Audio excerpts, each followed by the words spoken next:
I grew up right here in South Bend, Indiana. My mother was an anatomy teacher at St. Mary's College, and she inspired me to get interested in the sciences and ultimately pursue a career in medicine. My name is Dr. Sam Kimmell. I specialize in physical medicine and rehabilitation with a subspecialty in pain medicine.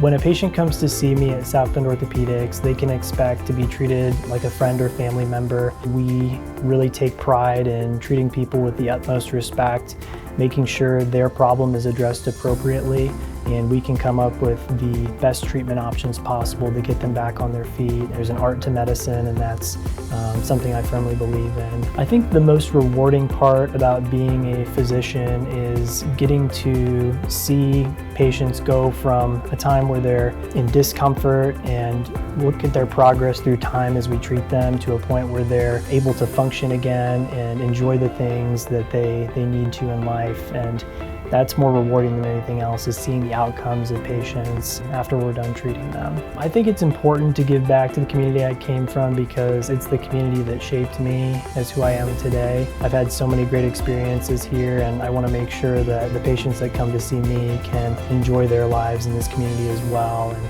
I'm here to help treat them and get them to succeed and do the things they need to on a daily basis.